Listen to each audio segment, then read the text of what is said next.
सोमवारी जल भर एलौं खोलू में दरबारियो। पहिल सोमवारी जल भर एलौं खोलू में दरबारियो। बाबा सुमित के बाबा यसके के यही सावन में बना दिया यशकारियो। बाबा सुमित के यही सावन में बना दिया यशकारियो।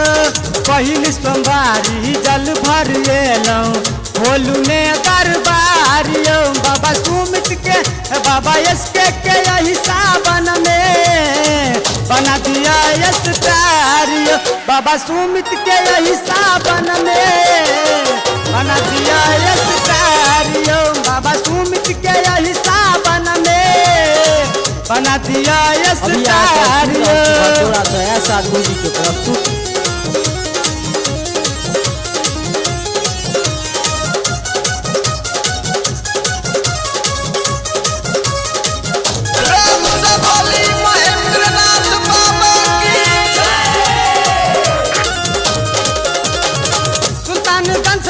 जल भर एलौं कांवर बाबा हम खूब सजेलौं। सुल्तानगंज से हम जल भर एलौं कांवर बाबा हम खूब सजेलौं। कहे बापू जेबै बाबा के घर पर चमके बाबा के नगर। अंत काल में ध्यान गेल सुनु ने पुकारियो। बाबा पप्पू के बाबा पिके के यही सावन में बना दिया यशकारियो। बाबा सुमित के यही सावन में बना दिया यशकारियो। पप्पू के यही सावन में बना दिया यशकारियो।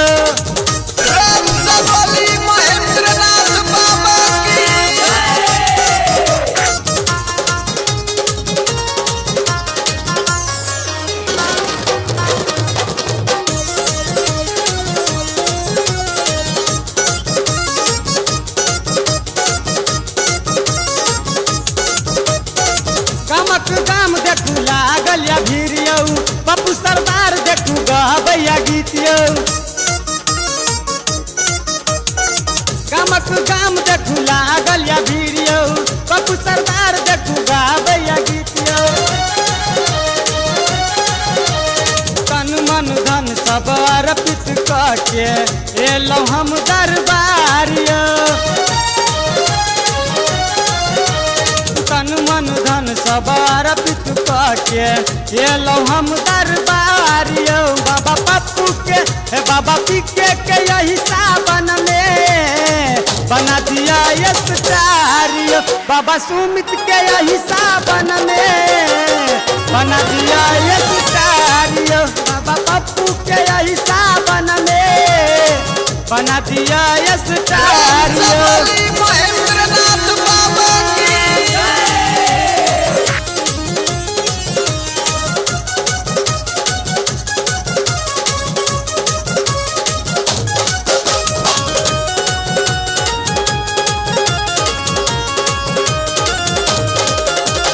पहिल सोमवारी जल भर एलौं खोलू में दरबारियो।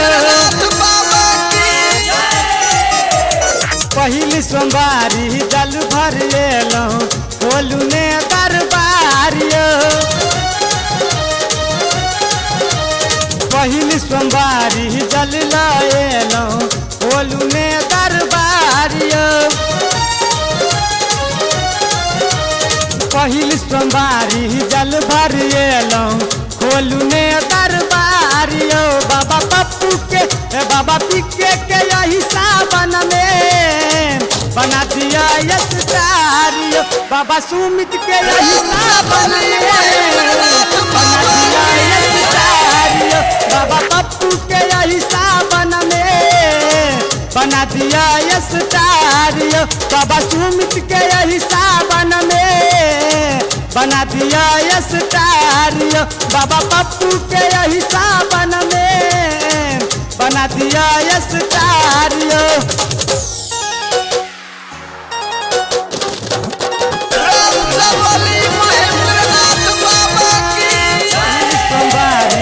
जल भर एलौं खोलू ने दरबार यो पहिल सोमवारी जल भर एलौं खोलू ने दरबार यो बाबा पप्पू के है बाबा दीपक के है बाबा एसके के यही सावन में बना दिया ये स्टार यो बाबा पप्पू के यही सावन में बना दिया ये स्टार यो बाबा लाल के यही सावन में